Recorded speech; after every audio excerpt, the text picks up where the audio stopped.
le taxe de modeste, mais qui n'est pas très modeste. Ah, c'est un parcours digne de ce nom. Alors, il a commencé pour les élèves et lycéens qui sont encore en première et terminale.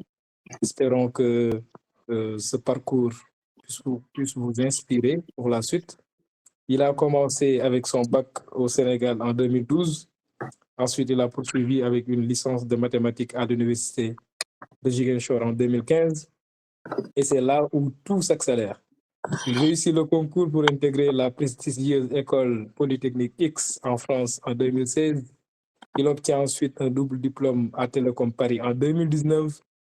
Et aujourd'hui, chers invités au webinaire, il est ingénieur de recherche depuis 2020 et vient valider sa thèse de doctorat en informatique en 2025. Alors, docteur Papa Segowad, si vous êtes là, si c'est bon, après cette présentation, je pense qu'on peut embrayer avec votre magnifique présentation et pouvoir découvrir des choses spéciales pour la suite. Mhm. Docteur, vous avez la parole. Oui, merci beaucoup, Ahmed, pour cette présentation qui balaye un peu le parcours, disons, que je peux adresser, comme il a bien dit, en modeste. Et du coup, ouais, aujourd'hui, l'objectif de ce webinaire-là, c'est de regarder comment les maths qu'on a appris dans les classes antérieures, et notamment les mathématiques que les élèves qui sont actuellement en collège ou bien au lycée peuvent révolutionner l'IA et de montrer également que ces maths-là, c'est véritablement l'énergie ou bien le cœur de l'intelligence artificielle qu'on est en train de découvrir et qui est en train d'avancer à des vitesses assez importantes. Et pour ne pas également perdre, disons, les passionnés de la science et également les fervents amoureux des mathématiques et de l'IA. Donc cette présentation, comme le titre l'intitule, c'est pourquoi les mathématiques du lycée peuvent changer le monde. Donc si vous allez découvrir des éléments du mode du lycée, ne vous désintéressez pas, c'est parce on va juste motiver nos jeunes frères et sœurs qui sont actuellement au lycée pour leur montrer que ce qu'ils sont en train d'apprendre, ce n'est pas anodin, et c'est ce qui va révolutionner le monde qui va venir. Donc là, pour passer assez rapidement sur une présentation de mon parcours, comme Ahmed l'a si bien dit, j'ai fait une thèse dernièrement en informatique où je me suis spécialisé dans l'intelligence artificielle, notamment le traitement du langage et le traitement du parole. Et donc, quand on parle de traitement du langage, aujourd'hui, il y a les LLM, ce qu'on appelle les large language models, et qui sont aujourd'hui le cœur des outils d'IA qu'on utilise tels que ChatGPT ou Gemini. Et pour passer rapidement sur cette présentation, moi, l'objectif que j'ai, c'est de pouvoir regarder les algorithmes qu'on utilise de tous les jours, comment on peut les transformer pour des solutions concrètes pour le continent africain, en particulier le Sénégal, où la plupart de mes travaux de recherche se focalisent sur le Wolof. Donc, pour me contacter, vous pouvez me joindre directement sur LinkedIn. Je serai très ravi de partager cette passion-là avec vous, que ça soit pour des orientations ou des questions techniques ou thématiques. Donc là, on va rentrer dans le but de notre présentation. Et avant cela, on va premièrement regarder un premier sondage. Et donc pour ce premier sondage, c'est de savoir quels sont aujourd'hui les IA que vous utilisez. Donc si vous avez un smartphone, vous pouvez cliquer, vous pouvez scanner le QR code que vous avez là. Dans le cas contraire également, je peux présenter le lien, comme ça après on reviendra sur ce slide-là pour pouvoir démarrer. Donc je vais partager le lien dans le chat et vous pouvez en même temps scanner le QR code qui va s'afficher là tout à l'heure.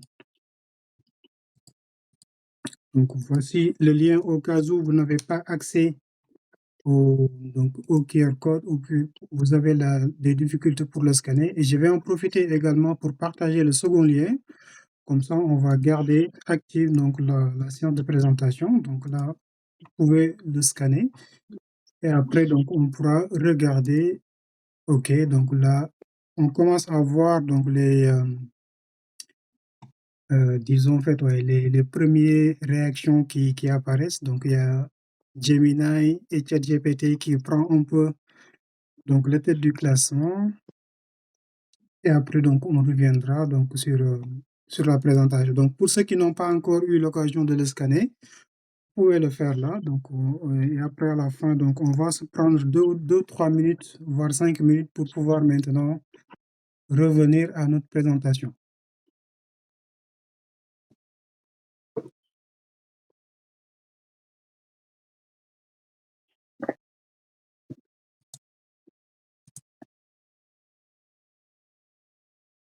Et donc, principalement, il n'y a que deux outils hein, qu'on utilise le plus souvent, en particulier ChatGPT. Donc, il y a 15 votants où les 75% donc, utilisent ChatGPT et les 63% Gemini. Donc, les tendances commencent à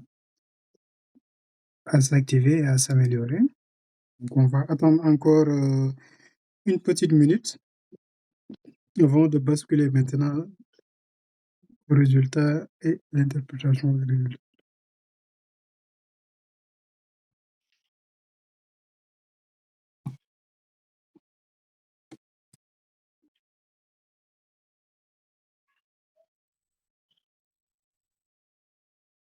Donc là, je pense qu'en fait, on pourra avancer. Hein, le résultat est sans appel. Hein. Donc, il y a ChatGPT et Gemini qui sont en tête de classement, notamment ChatGPT. Donc, c'est normal. Hein. C'est l'outil qu'on connaît, en fait, à la fois pour pour le grand public comme pour les spécialistes. Donc, on a utilisé, en fait, en première lieu.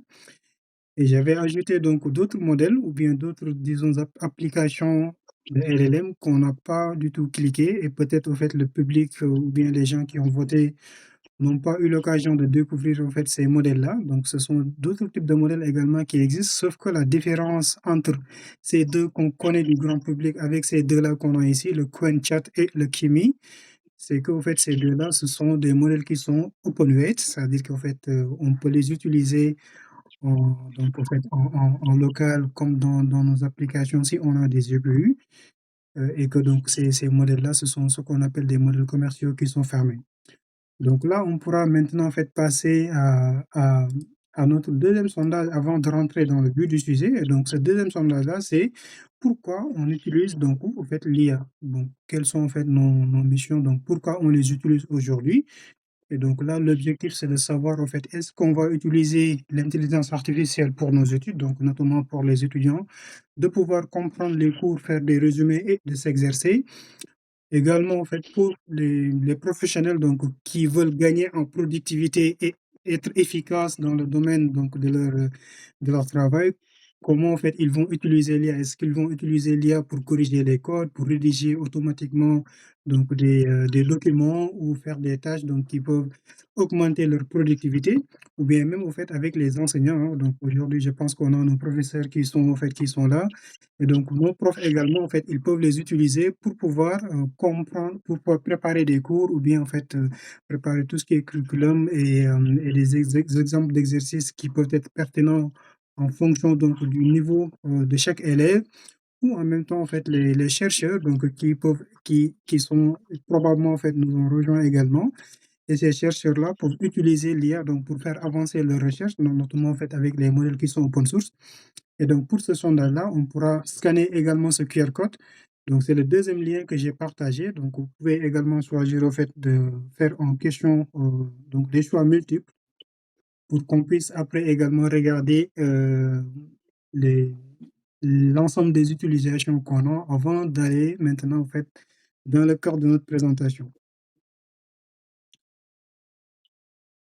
Donc, je vous laisse le temps de le scanner ou d'utiliser le lien que j'ai partagé dans le chat. Comme ça, on pourra aller regarder les résultats et ça nous permettra également de savoir en fait le public qu'on a aujourd'hui et afin d'orienter donc la présentation en ce sens-là.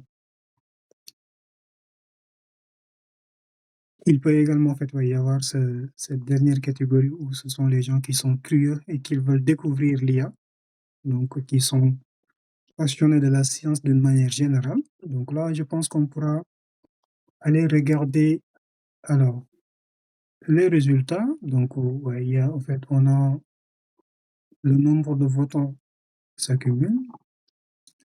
Donc, on a plus d'élèves et d'étudiants aujourd'hui, suivis des chercheurs et des ingénieurs, donc, qui nous ont rejoints. Et il y a quand même une partie non négligeable des professeurs et donc des gens qui sont curieux pour découvrir l'IA et nos parents également, en fait, qui sont là pour nous accompagner donc, sur cette belle aventure euh, de la science. Donc, je vais encore laisser encore une fois en fait, le QR code pour qu'on puisse regarder après pouvoir avancer ensemble. Mais docteur, Oui, normalement, avant l'obtention des résultats, vous vous attendiez peut-être à une modalité qui prédomine. Si vous euh, regardez parmi ces modalités-là, quelle est celle? Ou bien vous allez laisser jusqu'à la fin? ouais, disons qu'en fait, j'avais prévu qu'en fait, c'est cette modalité-là hein, qu'on aura notamment en fait les étudiants et les apprenants, notamment en fait pour les élèves et les étudiants en fait, qui vont nous rejoindre et qui vont découvrir l'IA. Et également, en fait, ouais, les chercheurs et ceux qui travaillent dans le monde de la recherche ou bien les étudiants qui sont en master de recherche ou bien en thèse. Donc ce sont en fait les 2 tendances que j'avais prédit, mais tout en cherchant qu'en fait, pour la raison pour laquelle j'avais ajouté les 3 catégories, pourvu qu'en fait, il peut y avoir des travailleurs qui peuvent venir, c'est-à-dire qui ont, travaillent dans le monde de l'IA ou bien dans un autre domaine et qui vont utiliser l'IA pour pouvoir maintenant en fait, disons, heu, augmenter leur productivité ou les enseignants comme nos parents donc qui sont curieux et novices dans ce domaine-là. Donc c'était ces tendances-là, mais on peut laisser au fait on peut laisser le pool continuer et on reviendra donc sur notre présentation. Très bien, excellent. Merci Mmh. beaucoup pour ces éclaircissements. Nous avons compris. Donc là, on pourra maintenant en fait, rentrer dans le but, de notre présentation. Donc ces 2 sondages-là, c'était juste pour avoir une idée, de ce qu'on va parler aujourd'hui donc et de ce au fait, de regarder comment on va orienter notre présentation d'aujourd'hui. Donc ici, nous avons le plan de cette présentation où on va définir, en fait, on va découler pour savoir, en fait, pourquoi les mathématiques qu'on avait appris donc sont bien évidemment, en fait, les cœurs de l'intelligence artificielle, mais notamment, en fait, quels sont les domaines d'application qu'on pourra l'utiliser pour faire, en fait, une IA qui va servir et non pas une IA qui va exclure et de faire le parallèle donc entre ce qu'on avait appris en classe et aujourd'hui ce qu'on utilise dans l'IA pour voir, en fait, pour dire que les mathématiques qu'on avait regardées donc au fait dans les classes antérieures, pour dire qu'en fait ça sert vraiment à quelque chose et quand on nous dit que les maths ça sert à rien, donc aujourd'hui après cette présentation-là, on pourra répondre que ces mathématiques-là vont pouvoir servir donc à faire de l'IA et ce sont les cœurs et la machine donc de l'IA. Donc là en fait pour une journée, en IA, hein, donc une journée qu'on peut passer, donc au de tous les jours, donc on peut avoir du matin au soir on peut utiliser de l'intelligence artificielle et derrière les mathématiques sans pour autant s'en rendre compte, dans la mesure où du matin, donc aussi on active notre réveil ou bien on programme en fait des réveils qui sont intelligents en utilisant également ce qu'on appelle la reconnaissance vocale, donc tout ce qui est commande vocale pour les domotiques, pour les maisons connectées, donc tous ces objets-là ou bien tous ces outils-là, ce sont des outils qui ont en fait qui ont été faits avec de l'IA derrière et notamment la navigation qu'on peut utiliser ou Gemini qui faisait partie des applications, ça Gemini et ChatGPT, hein, donc les 2 qui faisaient partie, des 2 applications, des 2 outils ou bien des 2 copilotes qui ont gagné en fait nos 2 poules. Donc ce sont en fait généralement des outils qu'on utilise tous les jours sans pour autant s'en rendre compte et que ces outils-là derrière, il y a que de l'IA et derrière cette IA-là, le cœur donc ce sont en fait les mathématiques et c'est ce qu'on va regarder tout à l'heure. Donc on peut penser en fait, on peut penser qu'on utilise certes des applications, mais c'est pas uniquement des applications qu'on utilise, c'est en réalité qu'on est en train de manipuler des opérations mathématiques ou bien des équations mathématiques qui ont été donc optimisées et qui bénéficient en fait d'un cœur ou bien en fait des machines de calcul qui sont capables à faire cela. Par exemple, si on regarde LinkedIn, donc LinkedIn, c'est un réseau social qui peut connecter généralement en fait les professionnels, LinkedIn comme Facebook. En fait, derrière cet outil-là, il y a ce qu'on appelle la théorie des graphes. Et donc, cette théorie des graphes permet de faire quoi? Permet de faire la recommandation. Par exemple, si je suis en fait un élève donc, qui va travailler dans le monde en fait, de la science, cet outil-là, en fait, il a tendance à me proposer donc, des publications ou bien des thématiques qui sont liées à mon domaine d'application, que ce soit en biologie, en médecine ou bien en fait en informatique. Donc généralement, en fait, c'est cet outil de théorie des graphes qu'ils utilisent derrière, qui est en fait qui est optimisé par l'IA. Donc ils utilisent pour faire de la recommandation, que ce soit LinkedIn comme Facebook. Si on regarde également Google Maps, l'optimisation des trajets, donc lorsqu'on fait conduit une voiture en utilisant la navigation de Google Maps, donc ces algorithmes-là ont été optimisés par l'IA et donc c'est ce qu'on appelle l'optimisation combinatoire, hein, derrière. Et donc, ces mathématiques-là, ce sont ces mathématiques qui nous permettent de dire que pour quitter d'un point A vers un point B, en fait, on va suivre tel type de trajet. S'il y a des bouchons ou bien s'il y a des embouteillages, donc là, il faut éviter cette route-là pour prendre une autre route. Et donc, toutes ces optimisations-là sont faites par des mathématiques et de l'IA. Si on regarde également en fait des sites streaming, hein, tels que YouTube ou les autres applications donc sur les réseaux sociaux que les jeunes ont tendance à utiliser et en même temps également en fait les enseignants comme les profs ou moi-même, hein, en fait, lorsque je veux découvrir quelque chose sur YouTube ou bien sur le net, je peux aller sur YouTube pour regarder des tutoriels. Et donc ces tutoriels-là, plus je regarde des tutoriels qui vont parler de la science, des mathématiques et de l'IA, plus l'algorithme de Google va me proposer, ou bien l'algorithme de YouTube va me proposer donc des recommandations qui vont aller dans ce sens-là en utilisant donc des probabilités conditionnelles. Et c'est idem également pour les sites, disons, en fait, les sites e-commerce, hein. Donc, si on a acheté tel ou tel type de produit, quelle est la probabilité pour qu'on puisse être intéressé par un autre produit, quoi, en quelque sorte. On peut partir également en fait, sur tout ce qui est correcteur et traducteur donc automatique. Donc, tous ces éléments-là, ils utilisent ce qu'on appelle de la statistique et des vecteurs. Donc, les vecteurs, c'est quoi? C'est des embeddings. En fait, disons que les IA, comme ChatGPT, ils ne vont pas comprendre les textes comme on les écrit, mais ils vont les transformer en vecteurs, c'est-à-dire qu'en nombres. Et ce sont ces nombres-là qu'ils vont utiliser donc, pour calculer des distances, pour dire qu'en fait, ce mot-là devrait être placé à cet endroit. Donc, c'est la raison pour laquelle ils sont capables à faire de la génération d'une manière assez spectaculaire, donc en utilisant des statistiques et des vecteurs. C'est ce qu'on appelle le domaine du NLP, donc Natural Language Processing, qu'ils utilisent pour faire ce travail-là. Et donc là, en fait, si on parle également des caméras, aujourd'hui, donc on a des téléphones, des smartphones qui sont en fait très performants en termes en fait, de capture d'écran ou ouais, de capture d'image. Et donc derrière cela, en fait, il y a toute une tâche de calcul donc matriciel qui sont en fait ce qu'on appelle la convolution d'image, hein, qu'on verra dans la suite. Donc, comment en fait l'IA il parvient à avoir une image sans pour autant en fait que nous on voit, c'est-à-dire qui est différente de ce qu'on voit nous. Et donc cette conclusion, c'est qu'en fait on utilise l'IA en fait ou bien dans les réseaux qu'on utilise donc dans l'ensemble des types d'applications, ce qu'on utilise ce sont des réseaux de neurones et derrière ces réseaux de neurones là, tout ce qu'il y a, c'est uniquement donc des mathématiques. Donc, on va partir maintenant sur en fait, une petite historique pour dire que l'IA, ça date pas d'aujourd'hui. Donc, ça date dans les années 43. Donc, les premières idées d'IA, donc ça émerge dans les années 43. Et donc, on y reviendra tout à l'heure pour montrer en fait les deux premières personnes qui avaient commencé à travailler sur la modélisation donc des réseaux de neurones, ce qu'on appelle un neurone artificiel. Et donc, c'est Warren McCulloch et Walter Pitts qui avaient commencé donc en 1943. Puis, donc, en fait, il est arrivé le test de Turing en 1950. Après, donc, il y a le Deep Blue et l'arrivée donc du Deep Learning, c'est l'apprentissage profond en 2012. Et que c'est jusqu'en 2022 où on a eu les premières IA génératives qui ont commencé maintenant en fait, à arriver sur le grand public. Mais avant cela, donc, ce qui a permis ChatGPT de pouvoir naître, ce sont ce qu'on appelle les transformers qui ont été en fait, inventés ou bien en fait, annoncés en 2017 avec un papier de recherche, donc avec des chercheurs de Google qui ont travaillé sur cette architecture-là. Et donc aujourd'hui, quand on parle d'IA générative ou bien quand on parle de LLM, ce sont cette architecture-là qui représente en quelque sorte donc ce qu'on appelle la colonne vertébrale donc de l'ensemble de ces IA-là.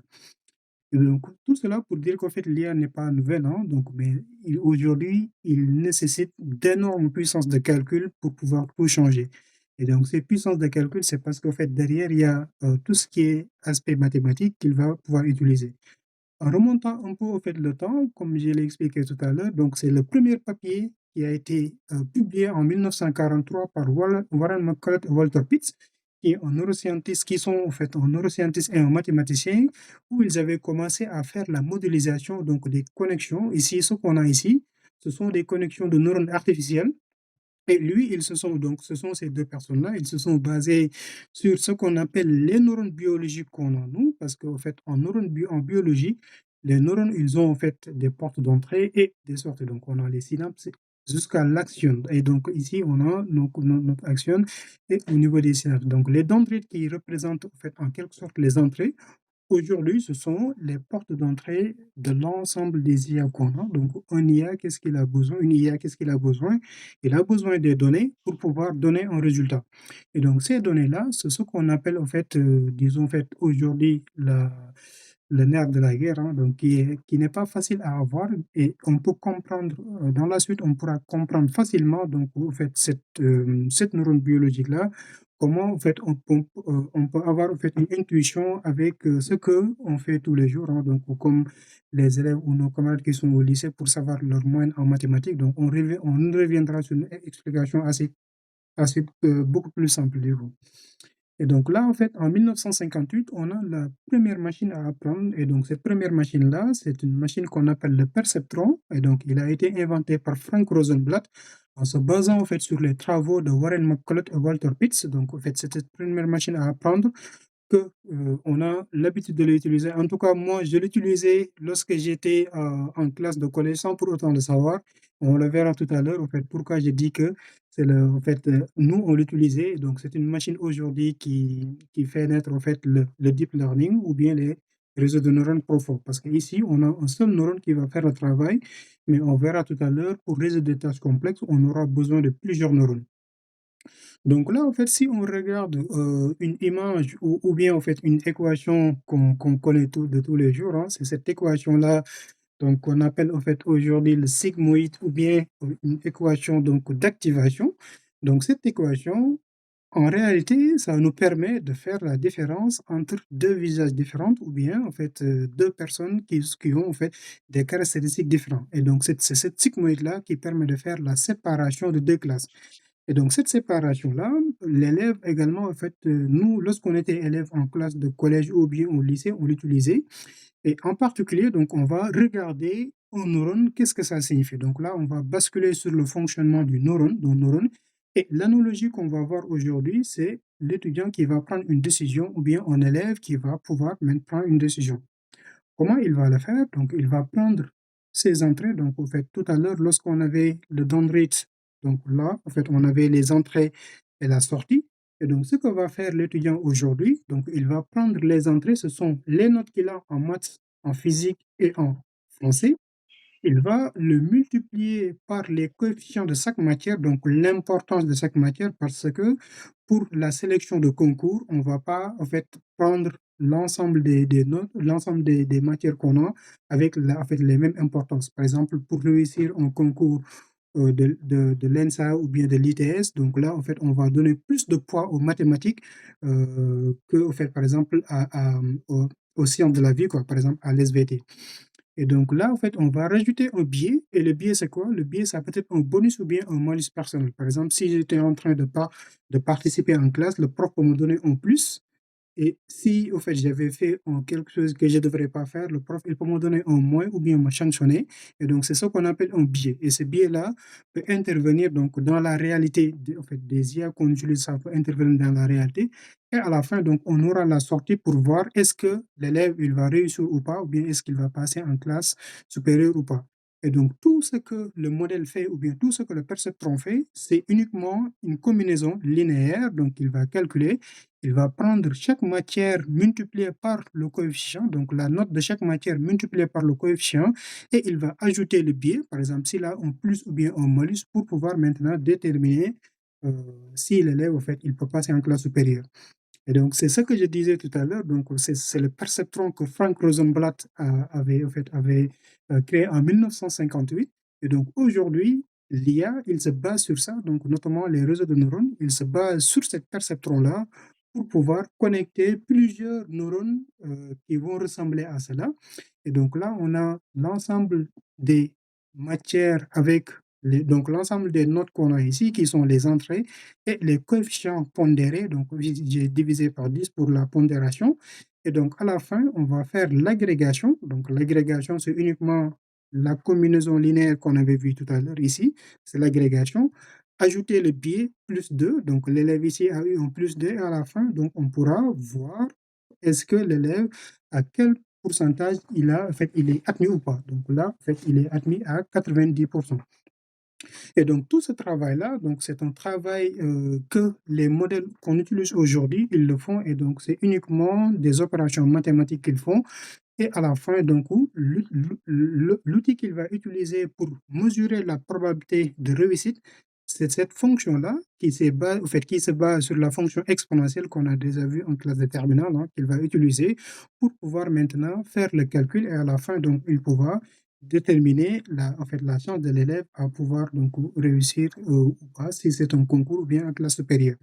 Et donc, cette fonction sigmoïde, en fait, en une modélisation mathématique, ou bien lorsqu'on la trace sur l'axe, donc, en fait, en 2D, donc là, ça va ressembler ainsi. Donc, si, en fait, ici, au niveau de 0, donc, en fait, ici, nous avons le sigma de 0, ça va nous donner 11,05, donc la moitié. Et donc, plus on tend vers 1, plus maintenant, en fait, on va avoir donc, une probabilité de réussite qui est beaucoup plus forte. Et donc, c'est cette probabilité, c'est cette fonction-là qui nous permet aujourd'hui de faire la différence entre, par exemple, l'image d'un chien et d'un chat. Donc, c'est une classification binaire. Et si on revient sur des classifications multiclasses, en fait, on pourra regarder une autre type de fonction qu'on pourra voir. Et donc là, en fait, pour faire le parallèle entre ce qu'on a vu au collège et au lycée et aujourd'hui ce qu'on utilise donc dans l'IA, donc lorsqu'on était au fait au collège, les sommes pondérées, aujourd'hui les réseaux de neurones, il va l'appeler en quelque sorte l'agrégation. La fonction exponentielle qu'on avait vue, donc ça sera la fonction d'activation, donc qui va activer, qui va prendre une décision, et cette décision-là, il va la calculer donc en fonction des données pour donner la probabilité. Et à la fin, maintenant, en fait, on a le dérivé. Donc cette dérivée-là, ça sera l'apprentissage. Et donc c'est ce qu'on va voir tout à l'heure si on va parler donc de ce qu'on appelle l'optimisation que l'IA va faire durant son entraînement pour avoir donc en fait des résultats qui sont satisfaisants. Et donc tout cela, c'est pour dire que en fait, vous maîtrisez déjà l'IA parce que vous avez utilisé donc des outils que l'IA utilise depuis tous les jours. Donc l'IA, une fois qu'il a ça, ce qu'il va faire, il va apprendre. Et donc quand on dit apprentissage, donc il y a deux types d'apprentissage qu'il y a dans l'IA. Il y a ce qu'on appelle l'apprentissage supervisé et l'apprentissage non supervisé. L'apprentissage supervisé, c'est quoi? C'est lorsque l'IA va recevoir des exemples avec des étiquettes.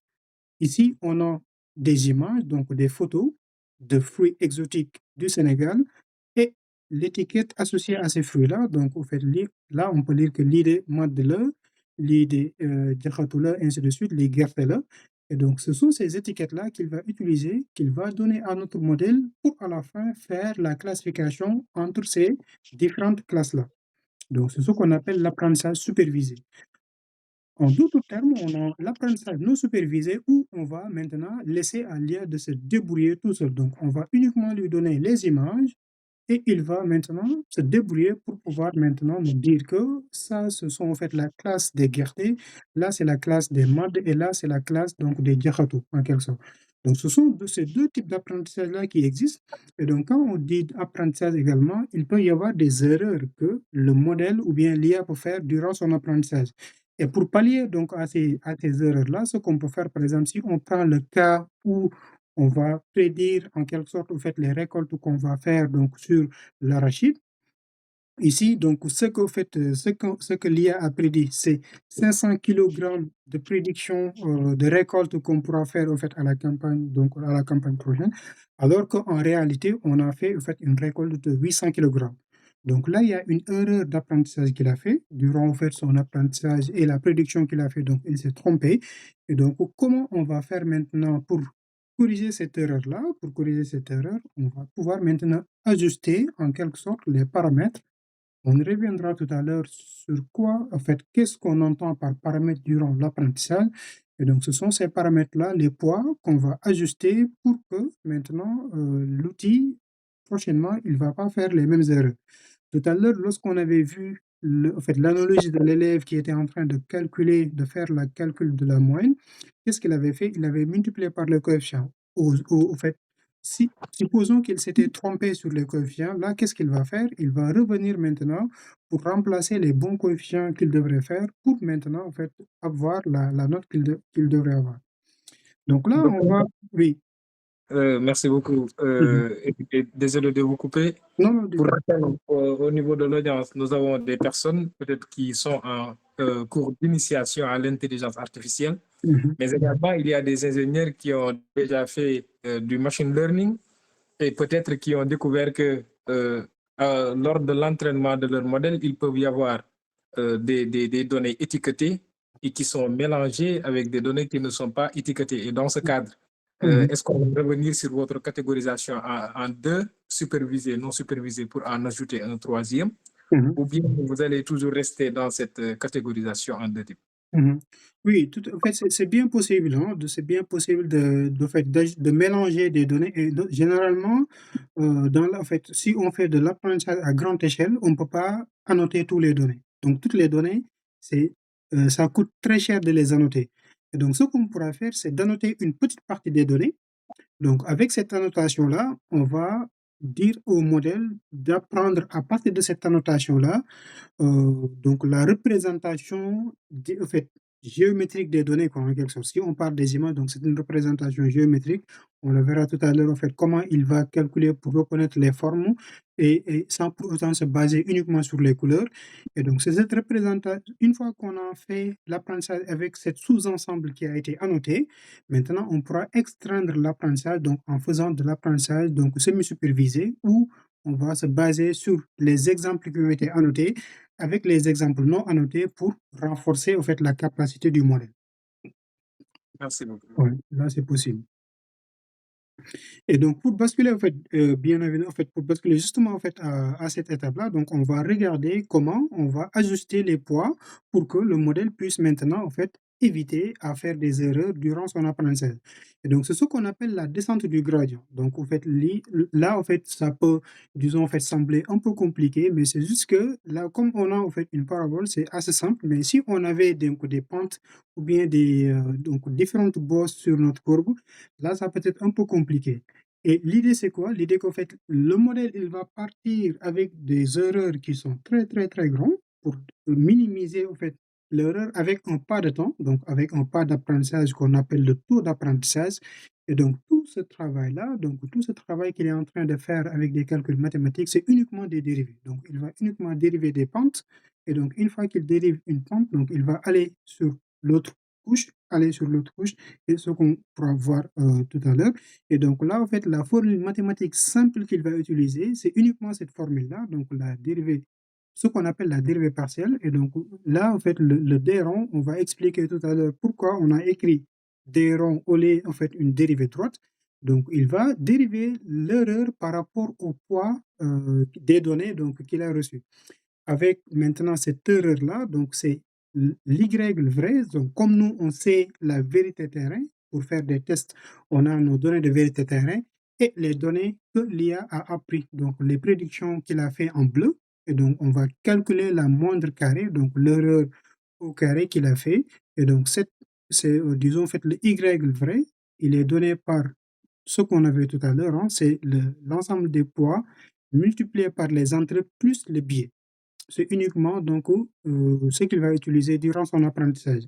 Et donc là, en fait, pour la mise à jour des poids, ce que va faire le modèle, il va regarder maintenant, comme j'ai fait une erreur, alors je vais retourner au niveau des poids pour voir comment je vais ajuster les poids pour minimiser l'erreur. C'est-à-dire que ici, l'objectif, c'est d'avoir 0 comme erreur. Mais comme c'est pas possible dans la réalité, dans la vie réelle, il va essayer donc de jouer avec, la descente du gradient pour le faire et donc c'est cette dérivée-là qui représente la descente du gradient et on le verra en fait avec une image assez explicite pour nous expliquer tout cela et donc ici le W en fait le W nouveau, c'est-à-dire le nouveau poids, il va regarder l'ancien poids qu'il avait utilisé à n-1 ou bien au premier temps, il va faire la différence avec le pas d'apprentissage qu'il va ajuster également, qu'on pourra fixer, multiplié par ces dérivés-là.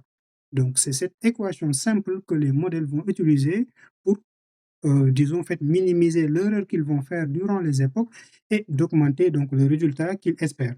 Et donc, à la fin, ce qu'il va utiliser, donc, en fait, il va utiliser un sigmoïde. Donc, c'est cette sigmoïde-là, on va le dériver.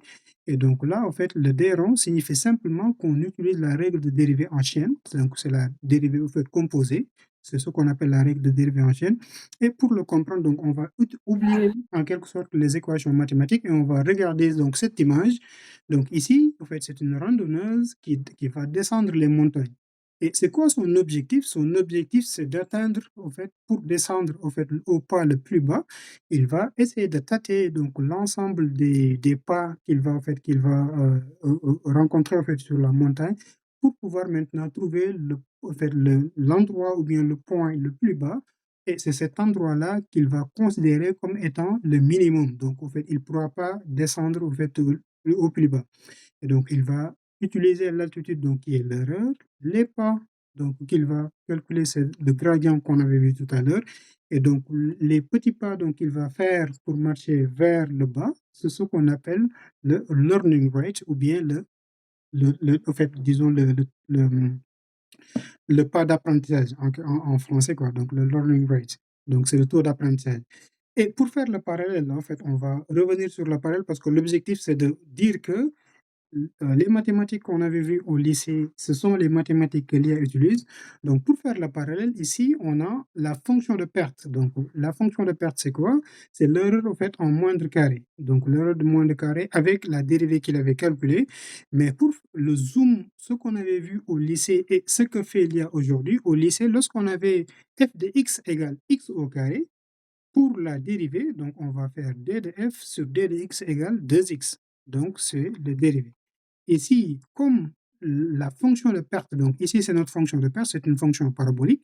Ici, la fonction de perte, il est en fait la variable qu'on a ici, c'est w, mais également il y a le biais. Ici, c'était uniquement x, et donc là, on a à la fois w et le biais. Comme il y a w et le biais avec le coefficient qu'on a, donc au lieu de faire un d sur en fait, le d droit sur le dx, on va faire un d rond pour dire que c'est une dérivée partielle. On va dériver uniquement en fonction de la variable w et que l'ensemble des autres variables seront considérées comme étant donc des constants en ce moment-là. Et donc, c'est ce que utilise l'IA. Et donc, une fois qu'il a fait ce dérivé-là, il pourra maintenant, en fait, regarder le pas de convergence qu'il pourra avoir pour obtenir, en fait, un résultat qui est assez mieux par rapport maintenant, en fait, aux erreurs qu'il avait fait. Donc, je ne sais pas, en fait, s'il y a des questions ou bien, Ahmed, de ton côté, est-ce que tu voudrais, en fait, rebondir sur une partie avant qu'on va rentrer maintenant dans ce qu'on appelle un réseau de neurones profond. Parce qu'ici, on a vu comment marche un seul neurone. L'objectif maintenant, c'est de regarder comment fonctionne un réseau de neurones profond pour pouvoir résoudre des tâches qui sont complexes. Merci beaucoup, docteur. Actuellement, on voit que vous êtes en train de bien poser les bases et nous parvenons à découvrir également la surface. Pour que ce soit plus inclusif, je vais demander peut-être à l'audience s'il y a de petites questions. Voilà. On a 30 secondes pour ça, pour voir s'il y a des questions. Mhm. C'est beaucoup, merci beaucoup. Mhm. Pour le moment, il n'y a pas encore de réaction. Ok, donc je pense qu'on pourra donc défiler pour ne pas perdre du temps s'il n'y a pas de réaction. De toute façon, en fait, s'il y a des questions, vous pouvez les noter à la fin, donc ça sera avec un très grand plaisir d'y revenir. C'est bon? Oui, ben, allons-y, merci. Ok, parfait. Et donc là, on pourra maintenant en fait regarder qu'est-ce qu'on appelle un réseau de neurones profond? Donc, un réseau de neurones profond, et l'objectif, en fait, d'ailleurs, d'un réseau de neurones profond, c'est de pouvoir résoudre des tâches qui sont complexes. Par exemple, sur ce qu'on appelle la reconnaissance d'image, pour reconnaître une image, qu'est-ce que l'IA va faire? Il va maintenant le passer à différentes couches. Et donc, ce sont ces couches-là qui vont faire les traitements. Et donc, pour chaque couche, ici, chaque neurone, c'est un perceptron. Donc, le perceptron qu'on avait vu tout à l'heure, chaque couche représente un perceptron. Et donc, le perceptron, il va faire le calcul qu'il va faire pour pouvoir le donner au fait, aux couches suivantes, et ainsi de suite. Donc là, ici, l'entrée, on a une image de taille 224 multipliée par 224 pixels. Donc, c'est cette image-là qu'on a ici, ce petit bonhomme. Donc, il va le donner à la première couche. Et donc, cette première couche va faire un premier traitement. Donc, ce premier traitement-là, l'objectif, c'est par exemple, de détecter les contours qu'on peut avoir. Donc, à la fin, ce qu'il va faire, il va le donner à une deuxième couche qui va essayer de définir les formes, par exemple les yeux et les nez. En fait, à la fin, il va le donner à une troisième couche. Et donc, cette couche-là va déterminer les caractéristiques faciales, donc l'ensemble des caractéristiques, pour dire que, en fait, cette personne-là, comme il avait des images d'Ibrahim, du petit Ibrahim, il pourra dire que en tout cas, cette image-là, je suis sûr à 97% ou bien à 98% que c'est Ibrahim. Donc, c'est ce qu'on appelle un réseau de neurones profond. Un réseau de neurones profond, il est composé d'une ou plusieurs entrées. Généralement, on a plusieurs entrées. Et donc, avec des couches qui sont cachées, donc là, ce sont ce qu'on appelle les hidden layers. Donc, la raison pour laquelle ici, on a des H, donc H pour les hidden, donc cachés. Et donc, chaque couche fait un travail qu'il va donner à la couche suivante pour revenir donc, au résultat final. Donc là, en fait, le scénario qu'on va regarder, donc en fait, ici, lorsque l'IA en fait veut reconnaître donc deux personnes différentes, il va faire un traitement de l'image couche par couche pour dire que est-ce qu'il y a il y a des erreurs qu'il avait fait ou pas. Donc, par exemple, s'il avait prédit une personne alors que ce n'était pas en fait cette personne-là, il va aller regarder maintenant au niveau des poids comment il va faire pour corriger cela. Et pour corriger cela, il va faire ce qu'on appelle le retour en arrière. Et donc, ce retour en arrière, il va partir donc de ces couches-là, donc en fait de la couche numéro 3, donc de la couche numéro 3 vers la couche numéro 2, vers la couche numéro 1. Donc, c'est ce qu'on appelle la rétropropagation du gradient ou bien le backpropagation. Donc, c'est ce backpropagation qu'il va utiliser ici, donc pour maintenant aller regarder où est-ce que j'ai effectué une erreur pour dire que c'est cette personne-là, alors que ce n'est pas cette personne-là. Et donc, il ne faut pas oublier également, lorsque l'IA veut minimiser l'erreur, qu'est-ce qu'il va faire? Il va faire la dérivée partielle. Donc, cette dérivée partielle, c'est par rapport au fait à des couches. Donc, ici, il va faire la dérivée par rapport à la sortie, puis par rapport donc à la couche numéro 3, puis en fait, la couche numéro 3 par rapport à la couche numéro 2, la couche numéro 2 par rapport au poids 1. Et c'est en ce moment-là qu'on pourra optimiser sur les poids pour minimiser l'erreur qu'on avait fait. Donc tout cela, en fait, ce sont les opérations qu'il va faire en interne, ce qu'on appelle le black box, pour pouvoir maintenant corriger en fait l'erreur qu'il avait fait. Donc, on va oublier, on va revenir sur les mathématiques, mais on va bientôt l'oublier pour dire qu'en fait, c'est uniquement, donc là, en fait, l'opération mathématique qu'on a ici, donc ce que va faire le modèle pour pouvoir retourner jusqu'à la couche numéro 1, c'est uniquement, en fait, les dérivés, ce qu'on appelle les dérivés composés qu'on avait commencé à faire, hein. Je pense que c'est en classe de première, hein. Donc, si on a f rond g rond h, donc là, on va dériver h, puis on va dériver g par rapport à h, puis on va dériver f par rapport à g et h. Donc, c'est uniquement ce que va faire l'IA, en quelque sorte, pour dire que les mathématiques qu'on avait vues, ils ont en fait de l'utilité et donc ce sont seulement une extrapolation, hein, qu'on va faire pour l'intelligence artificielle afin qu'il puisse maintenant utiliser et corriger des erreurs. Donc, une fois qu'on a cela, donc là, en fait, c'est pour dire que en fait, l'erreur qu'on a détectée, on va essayer maintenant de faire sur ces 3 chemins-là, on détecte l'erreur, on va essayer de le comprendre et puis on le corrige. Donc ce sont les 3 éléments qu'il utilise et une fois qu'il a corrigé, il va faire la mise à jour des poids et cette mise à jour des poids-là, donc nous donne en fait, en quelque sorte, l'élément, de base qu'on a. Donc, on va regarder un cas pratique. Donc, comme on l'avait vu sur le perceptron, donc ici, le cas pratique, c'est quoi? On a les entrées, donc les données. Ce sont les, donc x, x qui est égal à 1 qui est 0, en fait, x1 qui est égal à 0,8, x2 qui est égal à 0,6, et les paramètres. Donc, pour chaque entrée, on a son coefficient. Donc, typiquement, en fait, là, ce slide-là qu'on voit, on peut l'implémenter en programmation sur Python. Donc, c'est ce qu'on appelle, en fait, construire en fait, les bacs à sable d'un réseau de neurones. Donc, on peut le programmer sur Python en faisant la déclaration des variables et la déclaration des poids pour pouvoir maintenant obtenir ce résultat-là et calculer l'erreur. Donc, on peut le calculer également ainsi, comme ce qu'on faisait tout à l'heure. Et donc, pour le regarder, on va faire une modélisation donc, des données avec les coefficients. Donc, ici, on a une entrée x1 qui est égale à 0,8 avec l'entrée également x2 qui est égale à 0,6 et les coefficients associés et le biais qu'on a. Donc, on va faire comme le perceptron, l'agrégation puis l'activation. Donc là, le calcul, ça se fait assez simplement. Donc, on va faire l'agrégation, donc le Z pour chaque X multiplié par le W associé, plus le biais qu'on a, donc en utilisant les règles de calcul pour ne pas faire des erreurs de signe, hein. C'est juste pour plaisanter, mais à la fin, donc, on peut avoir notre résultat Z ici. Et donc, pour l'activation, il suffit simplement de remplacer le Z qu'on avait ici par en fait, la somme résultante du Z qu'on avait calculé, c'est-à-dire l'activation avec la fonction sigmoïde, c'est-à-dire 1 divisé par 1 plus l'exponentielle de moins Z. Et en le calculant, donc, on va trouver ce résultat.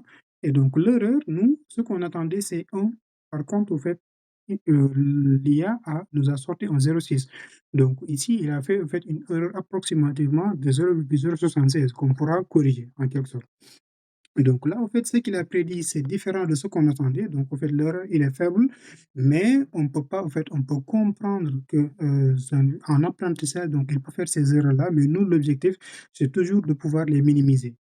Donc, une fois qu'on a vu ce cas pratique, on va aller maintenant en fait dans votre premier projet que vous allez faire en intelligence artificielle. Donc, vous aurez le QR code que vous allez scanner et également le lien que je vais vous partager également tout à l'heure. Ça ne sera pas en fait un TP qu'on va regarder aujourd'hui, mais c'est un TP qui a été détaillé. Je vais vous le présenter tout à l'heure. C'est un TP qui a été détaillé pour que vous puissiez maintenant le regarder à tête reposée une fois en fait, qu'on aura fini cette présentation-là. Vous aurez en fait l'occasion de le regarder en détail pour pouvoir maintenant en fait définir l'ensemble des éléments qu'on avait définis. Donc ici, l'objectif, c'est quoi? C'est d'entraîner votre premier réseau de neurones qui va faire la classification ou bien la reconnaissance de chiffres manuscrits qui sont définis de 0 en 1. Donc c'est un jeu de données qui est assez célèbre qu'on appelle MNIST, qui a été créé par Yann LeCun, hein, il y a fort longtemps pour reconnaître les chiffres manuscrits en fait, parce qu'au début, on avait du problème pour reconnaître les écritures manuscrites pour l'envoi des postes, l'envoi des courriers et tout. Et donc, c'était l'objectif, et même en fait pour la reconnaissance des chèques, hein, donc la signature, les signatures des chèques et tout. C'était l'objectif donc de ce jeu de données-là. Par exemple, ici, on a un set. Et donc là, en fait, c'est ce que voit l'IA ou bien ce que voit un robot. En fait, un set, c'est uniquement un carré avec des pixels. Donc, on y reviendra tout à l'heure. Et à la fin, donc, il va prédire que c'est un set à 97%. Donc là, en fait, les outils que vous allez utiliser, donc si vous ne le connaissez pas, ça sera l'occasion. Donc il y a un outil qui est assez célèbre et en fait qui est très bénéfique, hein, pour les étudiants et les élèves qu'on appelle Google Colab. Pourquoi? Parce que c'est gratuit et il contient un GPU et il a été intégralement écrit sur Python. Donc c'est un outil qui est assez génial, hein. J'utilise donc de tous les jours. Aujourd'hui, même dans l'écosystème de Google, Google a intégré de l'IA dedans. Et donc, le jeu de données qu'on va utiliser s'appelle MNIST, qui a 60 000 images. Et donc, l'objectif, nous, c'est de faire en fait une classification multiclasse, donc de ces 10 classes d'images-là, donc de 0 à 9. Quand on parle de 0 à 9, donc on a 10 classes sur 60 images. Donc, on va construire notre réseau de neurones et à la fin, donc, on pourra maintenant dire que voici en fait notre modèle et pour la démo qu'on va faire tout à la fin, ça sera avec ce jeu de données-là, mais sur une interface que j'ai développée à l'occasion de ce webinaire. Donc, pour utiliser maintenant en fait, cet outil-là, vous pouvez, disons, faire scanner le QR code et je vais vous partager le lien. Donc, je pourrais utiliser en fait le lien qu'on a ici donc, pour vous le partager au niveau du chat. et donc tout le monde peut y avoir accès. Et donc, je vais vous expliquer en détail à quoi ressemble donc ce TP-là que vous allez faire. Et ça sera en fait votre premier TP qui vous permettra en fait de comprendre comment fonctionne en fait l'intelligence artificielle, en particulier donc les réseaux de neurones. Donc ici, en fait, le TP, il a été assez, c'est assez détaillant, hein. Donc c'est la raison pour laquelle je l'ai fait en fait en guise de cours. Donc vous pouvez lire pas à pas pour comprendre en fait comment on va utiliser chaque partie qu'on a présentée ici dans le webinaire. Et à la fin, donc, vous pouvez construire votre réseau de neurones et obtenir vos résultats à la fin. Et donc j'ai laissé également en fait donc des next steps pour le webinaire, donc pour des cas concrets que vous pouvez faire hein, sur l'apprentissage automatique au Sénégal, donc dans le domaine de l'agriculture, de la santé, de l'administration ou bien même de l'éducation. Donc, vous pouvez commencer en fait à y réfléchir à des projets personnels que vous pouvez en fait dès à présent commencer à regarder. Et donc, tout cela est accompagné avec donc là, ça sera en fait la présentation qui va accompagner le TP que vous allez également pouvoir parcourir bon, pour mieux comprendre en fait le mode de fonctionnement de l'IA et comment il va faire pour faire la classification en multiclasse. Donc là, je vous laisserai en fait le TP. On va maintenant pouvoir revenir à notre présentation, donc de tout à l'heure. Et donc pour cette présentation, alors je vais revenir jusqu'à la slide où on était. Donc ça sera à ce niveau et on pourra continuer. Voilà. Donc, si, en fait, si vous n'avez pas eu l'occasion de scanner le QR code, donc j'ai partagé le lien pour que maintenant vous puissiez en fait regarder en tête reposée le TP, donc une fois qu'on aura terminé le cours. Donc là, on a terminé en fait, on a terminé cette partie-là et on a donné également en fait une première en fait aperçu sur comment l'ordinateur il reconnaît une image. Et donc là, on va rentrer dans les détails de cette en fait de ce mécanisme-là qu'on appelle en fait le mécanisme de convolution, ce qui permet à l'IA de pouvoir reconnaître une image parce qu'une image, nous, on voit en fait l'image, on peut le décrire, mais l'ordinateur ne le voit pas de la même manière que nous. Donc, s'il n'y a pas de questions, on peut, en fait, on peut y basculer dans cette partie-là assez rapidement. Allez, docteur, merci beaucoup. Mhm, Euh, vous aviez parlé, au moment où vous présentiez les dérivés, multiplier les fonctions, etc., j'imagine bien que les élèves de terminale et de première étaient très contents parce qu'ils se retrouvent. mhm, Mais dans l'audience, il y a également des ingénieurs et également des personnes qui sont dans les grandes écoles mhm, militaires.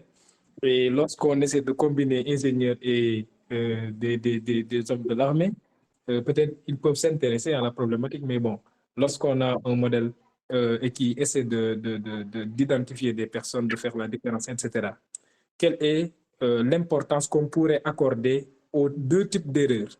La première, le premier type d'erreur, c'est, bon, on se dit que c'est cette personne alors que ce n'est pas la personne. Ça, c'est un premier type d'erreur. Le deuxième mhm, type, bon, on vient, on se dit que ce n'est pas la personne, alors qu'effectivement, c'était la personne. mhm, mhm. Est-ce qu'il y a des poids qui sont accordés à ces types d'erreurs qui pourront aider l'IA à se rectifier ou bien à préférer de se tromper ou bien avoir une préférence par rapport à ces deux types d'erreurs-là? Mhm, mhm. Ouais.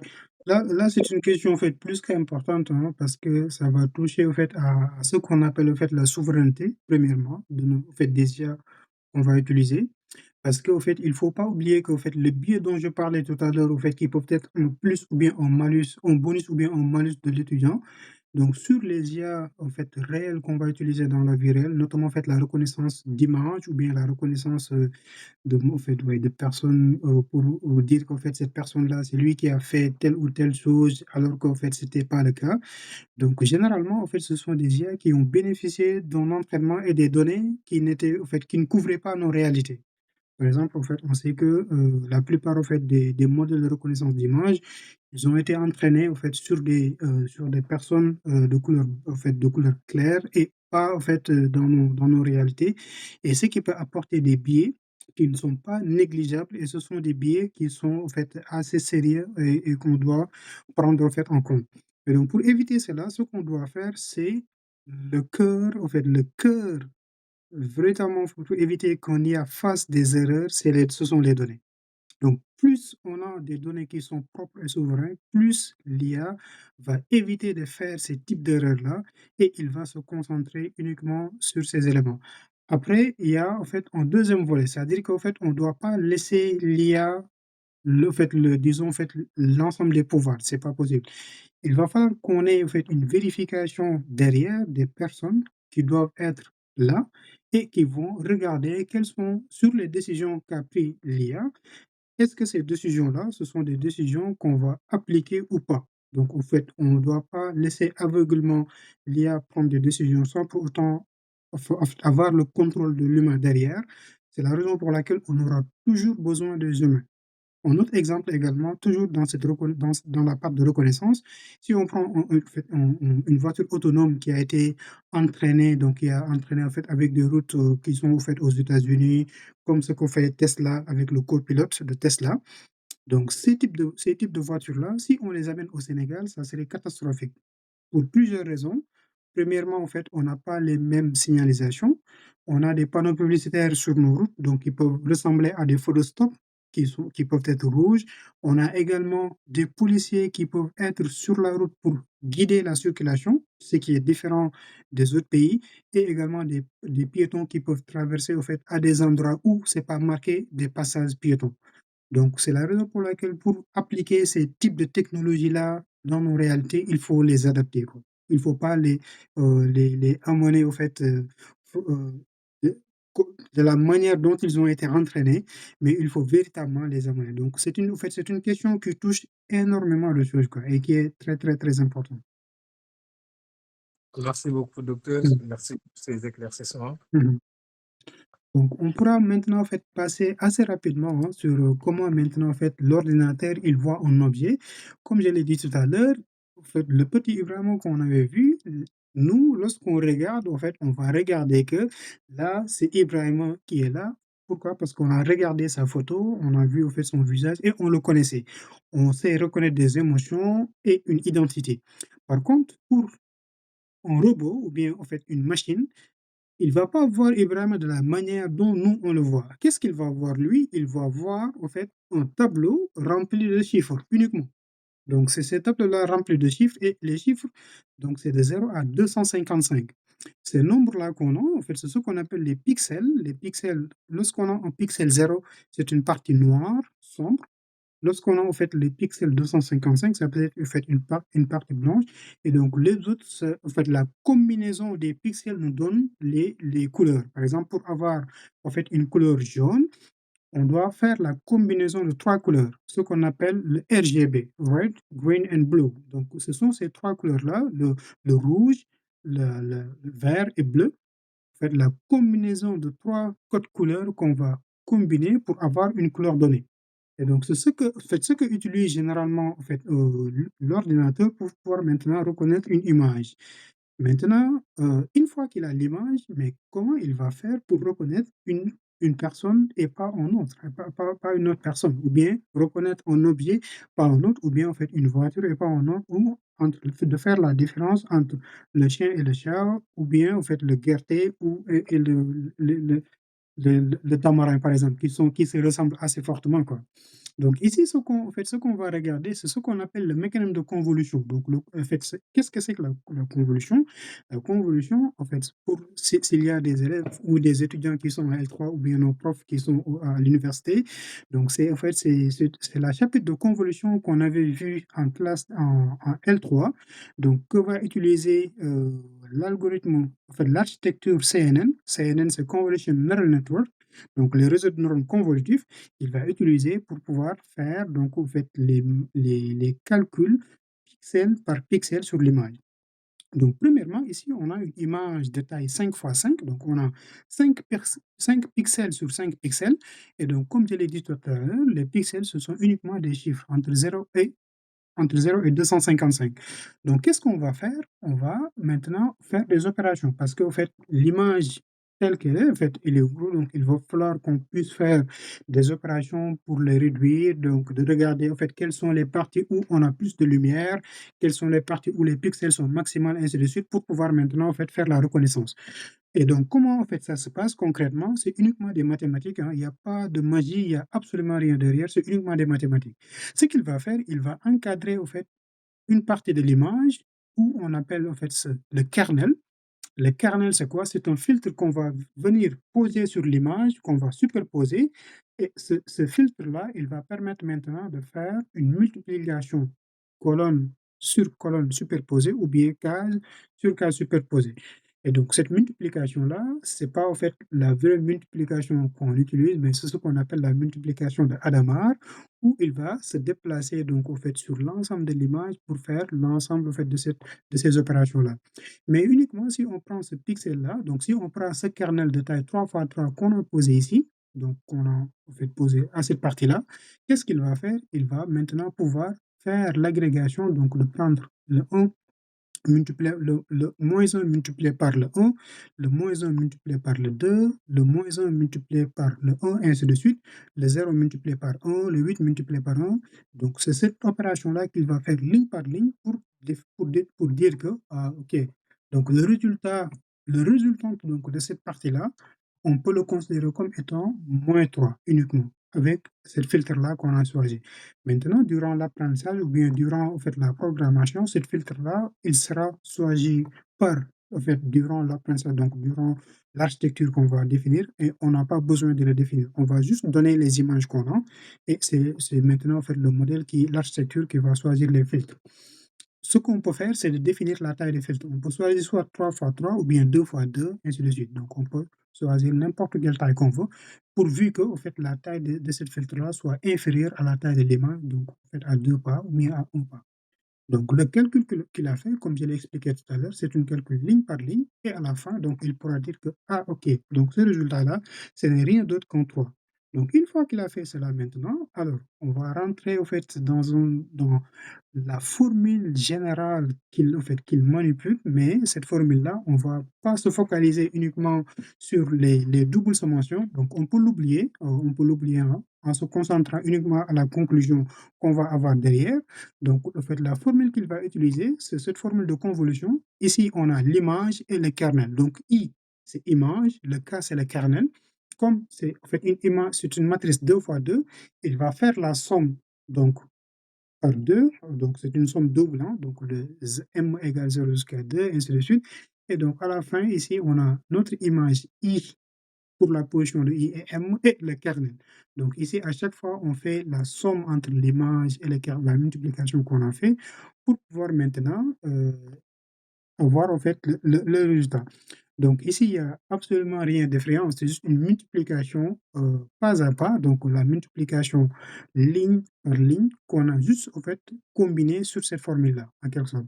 Et donc à la fin, il aura un résultat comme l'élève, hein, par exemple, en fait, là, s'il a un résultat élevé, alors le contre détecté, donc, en fait, ça change brutalement, ou donc, si le résultat est faible, on a ce qu'on appelle, en fait, des zones uniformes où rien ne se signale, en quelque sorte.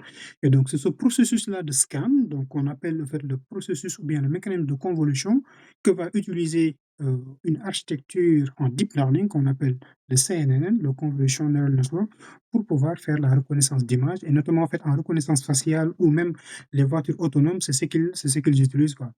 Donc là, on va basculer sur un autre cas pratique. C'est pas un exercice, hein, c'est juste un cas pratique pour comprendre en fait, en réalité, qu'est-ce qui se passe réellement. Par exemple, ici, on a une image de taille 3 fois 3 et là, on a choisi le kernel également de taille 3 fois 3 pour aller assez rapidement. Donc, pour rappel, en fait, la forme qu'on va utiliser, c'est cette formule-là. Et cette calcul-là de convolution, il va faire uniquement la multiplication pour pouvoir déterminer le pixel qui est au centre. Et donc là, pour ne pas perdre en fait, trop de temps, ici, ce qu'on va faire, c'est la multiplication pas à pas. Donc le 1 qu'on avait ici, on va le multiplier par le moins 1 pour avoir le résultat. 0 fois 0, 2 fois 1 qui sera 2, ainsi de suite, ainsi de suite. Donc c'est une multiplication ligne par ligne pour avoir le produit qu'on a ici. Et à la fin, donc, on a en fait, un résultat qui est égal à 1. Donc, pourquoi on fait cela? C'est parce que généralement, en fait, comme on manipule des images qui sont très, très, très grandes, notamment en fait, les images qu'on prend aujourd'hui avec nos smartphones, c'est un peu plus compliqué de le faire donc de le traiter en fait, avec nos IA et tout. Donc, ce qu'on va faire, c'est de faire en fait, ces opérations-là pour réduire la taille de l'image et prendre uniquement les parties qui sont les plus importantes à regarder pour pouvoir le reconnaître. Par exemple, si on avait en fait une personne sur un paysage donc d'une forêt, en fait, dans forêt, alors que l'objectif c'était uniquement de reconnaître la personne, on n'a pas besoin de reconnaître l'ensemble des images. On va se concentrer uniquement en fait à la personne qu'on est en train de chercher. Donc c'est cette opération-là qu'on appelle la convolution, qui est une des chapitres donc on peut voir en fait en classe de L3 mathématiques, qui est en fait, ouais, le mécanisme de convolution qu'utilise l'IA. Donc, on va partir maintenant en fait sur des applications concrètes que l'IA peut aujourd'hui en fait nous permettre de faire. Donc, une application en fait, dans un problème local hein, qu'on peut identifier au niveau du Sénégal. Et comme je l'avais dit en fait, au niveau du TP, donc vous avez à la fin donc l'ensemble des descriptions qu'on peut avoir. Par exemple, dans le domaine de la santé, on pourra faire en fait des diagnostics de paludisme donc à partir des photos, donc ou bien la détection même du cancer. Il y a des jeux de données. Je vous dirai en fait là où on pourra trouver les jeux de données. Pour l'agriculture, on peut prédire en fait les rendements. L'éducation, ça peut être en fait lié à l'apprentissage des langues ou même au-delà en fait de l'apprentissage des langues. Qu'est-ce qu'on peut faire dans l'éducation? Parce que généralement, on a des classes qui sont trop hétérogènes et que donc le professeur, ce qu'il peut faire, ou bien l'utilisation liée dans l'éducation peut en fait ce qu'on appelle en fait faire une segmentation de la classe pour voir en fait, comment peut-on adapter le niveau qu'on va donner à l'élève en fonction donc de son niveau d'aisance dans une matière, que ce soit en mathématiques, en physique. Donc tout cela, aujourd'hui, c'est possible, mais le problème qu'on a, en fait, surtout la nerf de la guerre qu'on a, ce sont les données, quoi, pour pouvoir le faire. Mais aujourd'hui, c'est bien possible. Dans l'e-commerce, ce qu'on peut faire, c'est de faire des recommandations de produits, donc qui sont pertinents, hein, pas pour autant inciter les personnes à consommer, mais en fait, les recommander des produits qui peuvent les intéresser ou bien en fait, qui peuvent aller dans le goût de leur consommation. Et dans le domaine du transport, nous, ce qu'on pourra faire également au niveau du Sénégal, c'est de regarder comment peut-on optimiser les trajets, que ce soit pour les taxis ou bien pour en fait, les Yango, et ainsi de suite, même les transports en commun, hein, les bus. Comment on peut les aider à optimiser les trajets qu'ils vont faire dans la journée, de regarder quels sont les points stratégiques qu'ils peuvent déposer au fait des clients ou prendre des clients. Et donc les livrables, donc l'ensemble des livrables qu'on peut avoir, donc c'est premièrement de faire, on peut prendre un des problèmes qui vous intéressent, hein, de faire la description de ce problème-là, donc de regarder quelles sont les solutions, et même pour les professionnels, hein, ça peut être, disons, en fait, un cas d'usage pour apprendre, ou même, en fait, moi-même, je peux me lever un bon jour pour dire que, OK, on a tel problème dans l'agriculture, qu'est-ce que je peux faire? Ou bien qu'est-ce que je peux apporter, quoi? Et donc là, il suffit simplement de décrire, de parler avec les acteurs de ce métier-là, de décrire le problème, en fait, décrire le problème, de regarder quelles sont les solutions que je peux utiliser, quelles sont les données nécessaires et l'impact en fait attendu dans ce domaine-là. Et à la fin, donc, pour trouver des ressources, donc, par exemple les données qui sont compliquées, donc il y a ce qu'on appelle Zindi Africa. C'est une plateforme de compétition où on peut trouver des données. Là, en fait, ouais, on peut cliquer après sur les liens pour trouver, mais pour ne pas sortir dans la présentation, mais j'ai mis les liens dans la présentation. Je vous les partagerai. Donc, Zindi Africa, c'est une plateforme qui définit en fait les compétitions où on peut trouver des données et également en fait s'inspirer de ce qui se passe dans l'écosystème en Afrique, ou bien AI for Development. Donc, c'est une plateforme également en fait de l'IA pour le développement, où la plupart en fait des problématiques en Afrique ont été en fait documentées dans cette plateforme-là. Il y a également en fait une autre plateforme qui est assez générale, hein, qui s'appelle Kaggle, où on peut trouver des données. Et également, même en fait, si on veut se former sur les compétitions passées, on peut regarder en fait quelles sont les solutions proposées par les différents participants. Et donc là, ça nous aide également en fait à se familiariser, quoi. Et donc tout cela, c'est pour dire qu'en fait, on peut avoir des pensées qui sont locales pour innover globalement donc dans le monde de l'IA, et que ces innovations-là peuvent servir au fait à plusieurs personnes qui n'y attendaient. Et que, au fait, un message que j'aimerais passer également sur ce slide-là, c'est que nous, en fait, on a une économie qui est informelle et des problématiques qui sont locaux, mais qu'on peut, en fait, que nous seuls savent les résoudre. Donc, en fait, si on veut importer une IA de notre pays, ça ne pourra pas marcher. Pourquoi? Parce que c'est nous qui connaissons les problématiques qu'on peut résoudre donc, au sein de notre pays. Donc, en fait, n'hésitez pas à contribuer dans ce sens-là. Et donc, en guise d'exemple, on peut regarder, par exemple, au fait, un projet pour détecter, au fait, les maladies au niveau des maniocs. Là, ce qu'on peut faire, c'est de développer une application utilisant le computer vision. Donc, le computer vision, c'est la vision par ordinateur que les réseaux de neurones convolutés vont utiliser. L'objectif, c'est quoi? C'est de développer une application qui va scanner une plante et lorsqu'il va scanner les feuilles, il pourra détecter automatiquement est-ce qu'il y a des maladies ou pas. Donc, il pourra en fait regarder, est-ce qu'on peut aller au-delà, hein, de regarder en fait est-ce que la plante donc a besoin de l'eau? Ou bien est-ce qu'au fait, la qualité de sol au fait est au rendez-vous? Ainsi de suite, ainsi de suite. Donc ce sont des solutions qu'on peut mettre en place, pour pouvoir en fait pallier à des problématiques, en fait qui sont en local et qui gâchent en fait les récoltes de nos cultivateurs. Pardon et donc pour parler en fait, pour passer, assez rapidement sur, ce slide-là également, c'est pour dire qu'en fait, il y a des acteurs locaux au niveau du Sénégal que vous pouvez solliciter, que ça soit pour faire de l'immersion dans ce domaine-là, donc faire des stages de découverte en entreprise, notamment Kera, Andakia ou Tolbi. Donc ce sont des entreprises qui sont au niveau du Sénégal et qui travaillent dans le domaine de l'IA. Donc ce sont des personnes que vous pouvez soit te rapprocher ou bien les contacter via LinkedIn, comme on l'avait dit. Donc, c'est un réseau également qui facilite à cela. Donc, vous pouvez les contacter, les rapprocher pour qu'ils puissent, ne serait-ce qu'en fait, avoir une discussion avec eux. Ça peut, en fait, vous ouvrir donc au fait, des idées que si vous avez, au fait, planifié à faire tel ou tel type de projet, donc ça pourra vous aider donc à collaborer avec eux, à échanger avec eux comme c'est des entreprises et des startups, ils ne vont pas divulguer le secret, en fait, disons, de leur métier, mais ils pourront vous donner des conseils qui peuvent, en fait, être bénéfiques pour vous, quoi. Donc si vous êtes, passionné donc dans ces différents domaines-là qui sont, en fait, au niveau du Sénégal.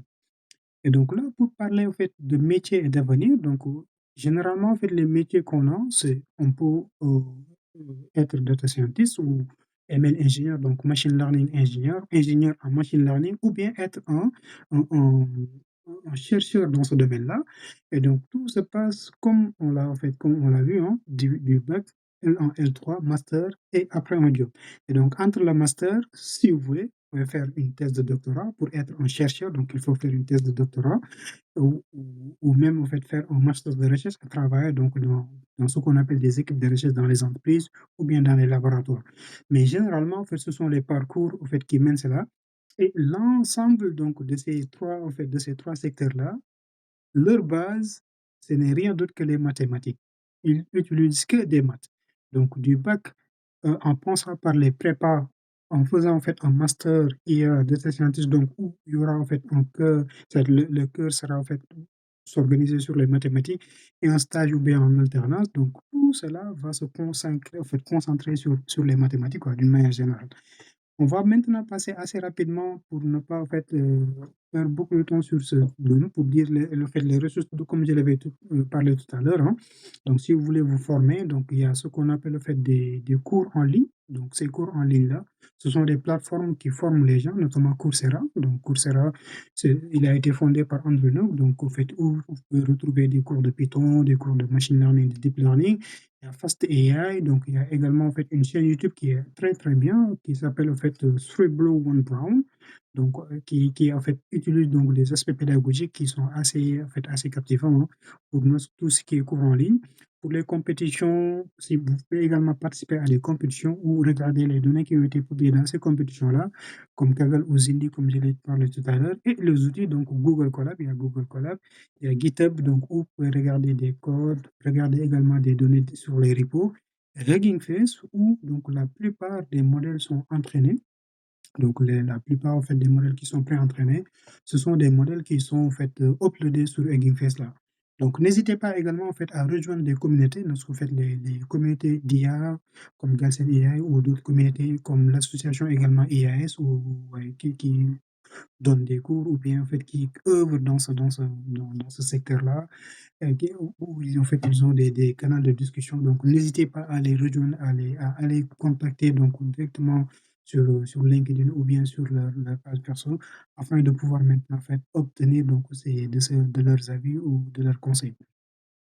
Et donc là, tout cela en fait, nous ramène en fait, en fait, à une action concrète, hein, un call to action. Donc, ce que vous pouvez faire après donc, cette présentation-là, dans les 6 mois à venir, vous pouvez créer votre première IA utilisable quoi, par plusieurs personnes. Hein, et donc, vous pouvez commencer dès aujourd'hui. Donc, une fois qu'on aura terminé cette présentation-là, avec le premier TP que vous allez commencer à apprendre, donc pour ceux qui n'auraient fait, ceux qui n'avaient jamais utilisé donc l'IA ou faire un TP donc dans ce domaine-là, vous pouvez commencer à le faire.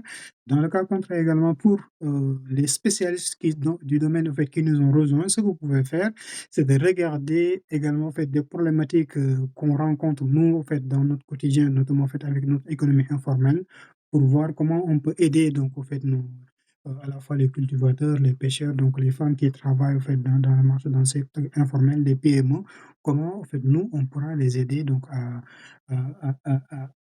s'inclure donc dans ce domaine-là, à apporter de l'innovation. Donc en fait, en utilisant donc cette chaîne de traitement-là, on peut y revenir. Et donc s'il y a quelque chose qu'on devrait en fait, qu'on devrait retenir aujourd'hui, c'est quoi? C'est que on va oublier le terme «les maths ne servent à rien» et je pense qu'en fait, vous ne pensez pas comme ça, mais aujourd'hui, vous avez les arguments pour dire que les maths, en fait, heu, servent uniquement à quelque chose, c'est de créer le futur. Et comment on va y faire? C'est uniquement en fait la passion qu'on a, plus les maths qu'on a appris et le code qu'on pourra avoir, pouvait révolutionner le monde. Donc là, en fait, c'est un call to action donc qui va nous permettre de pouvoir convaincre en fait à tout un chacun, hein. Donc ce qu'on a vu aujourd'hui, c'est uniquement la base, ce sont les mathématiques et donc ces mathématiques-là, c'est ce qu'on a appris donc dans les classes antérieures qui permet aujourd'hui à l'IA de survivre et donc, chaque équation que vous avez appris, c'est un outil pour construire l'intelligence artificielle de demain. Et tout peut commencer dès aujourd'hui. Donc, dès aujourd'hui. Donc aujourd'hui, c'était tout que j'avais préparé au fait pour partager et présenter.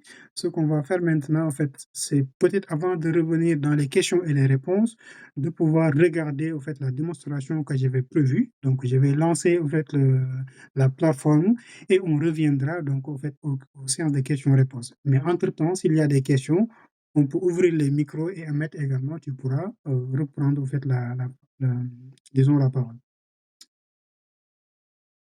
Merci de votre attention.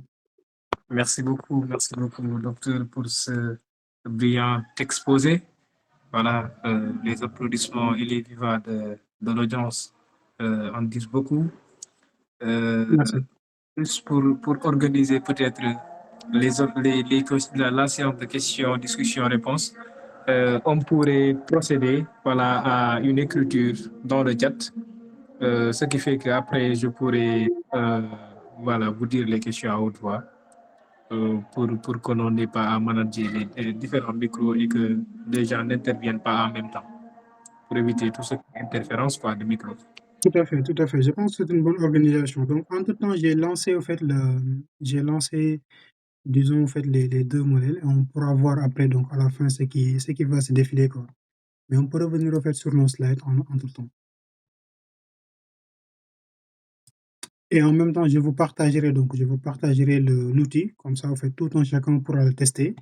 Donc là, en fait, il est en train de faire l'apprentissage, et je vous expliquerai à la fin, donc, ce qui va se défiler, quoi.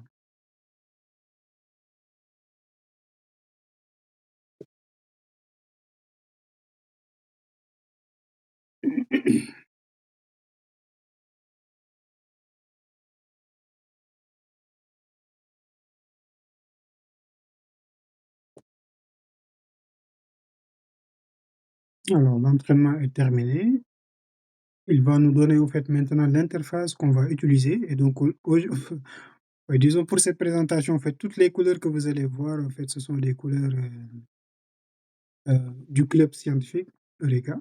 Donc là, en fait, ce qu'on voit ici, on n'est pas obligé de regarder le code, hein, donc on va uniquement regarder ce qu'on a fait. Donc ce qu'on a fait, c'est on a pris les données, d'entraînement, de MNIST. Donc MNIST, ce sont des données, en fait, d'images. Donc l'ensemble des images font, de taille 28 par 28. Donc on a 28 pixels sur 28 pixels. Donc ce sont les données d'entraînement et pour les données de test, on en a 10 000. Donc au total, on a 60 000 images. Donc les 70 000 images, les 60 000 pour l'entraînement et les 10 000 pour le test. Donc ici, ce qu'on a fait, on a construit ce qu'on appelle un modèle. Donc on a construit une architecture donc, qui s'est basée sur le Convolution Neural Network qu'on avait vu tout à l'heure. Donc ce sont les opérations mathématiques qu'il va faire. Donc ici, premièrement, on a une première couche de convolution. Donc, cette première couche de convolution, l'objectif maintenant, c'est de regarder, en fait, avec cette couche de convolution 2D, il va calculer.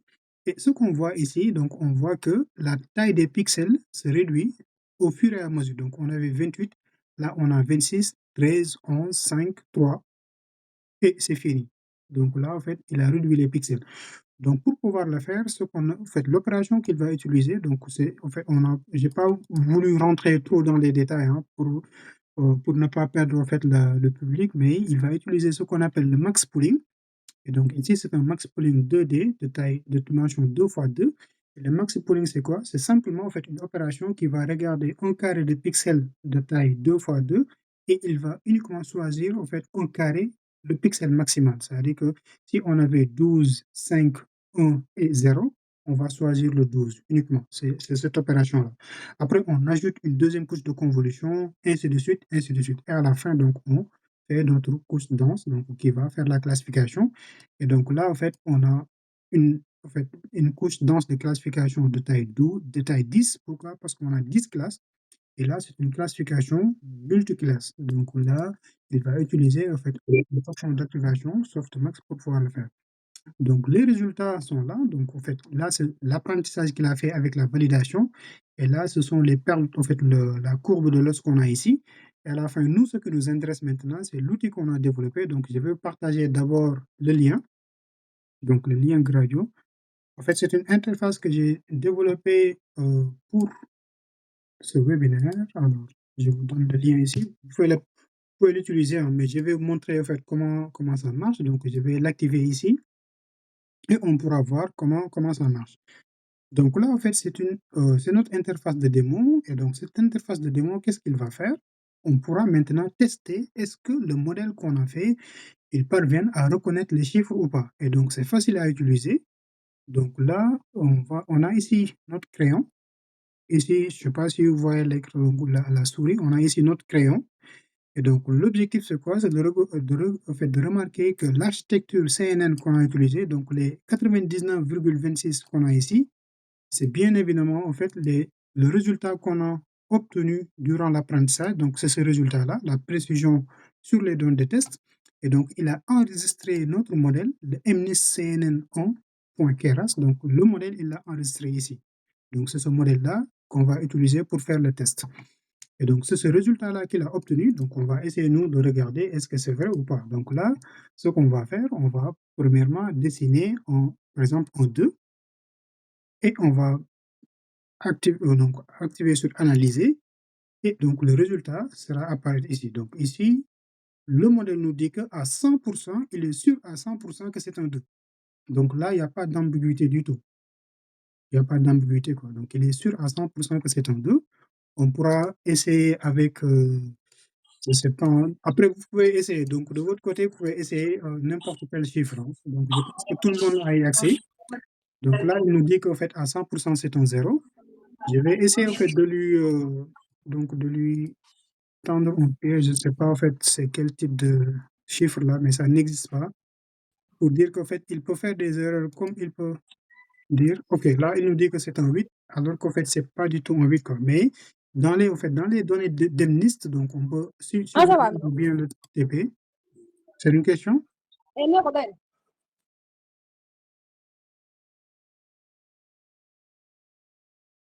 Ah, c'est ton micro qui est. Donc là, en fait, il me dit que c'est un 3, alors qu'en fait, j'ai voulu écrire en 9. Donc, ce sont en fait, les quelques pourcents qui restent où il n'a pas, en fait, n'a pas été performé là-dessus, quoi. Donc là, il le confond entre en 3 et en 5. Par contre, si j'écris mon 3 comme ça, donc il me dit qu'à 100%, c'est un 3. Pour dire qu'en fait, l'écriture manuscrite, elle n'est pas simple à capter. Et donc là, si j'écris un 9 comme ça uniquement, donc il me dit qu'à 100%, c'est un 9. Donc c'est l'outil, au fait, que je vais développer donc, à l'occasion de ce webinaire. En fait, je vais le déployer, donc je vais le déployer sur ce qu'on appelle l'espace Hugging Face, de sorte qu'en fait, on pourra l'utiliser continuellement parce qu'en fait, dès lors que je ferme donc le collab que j'ai ouvert ici, ça sera éteint, quoi. Donc ça tourne sur collab, mais je vais le déployer sur Hugging Face prochainement. Excellent, excellent. Mhm. Merci beaucoup docteur, pour cette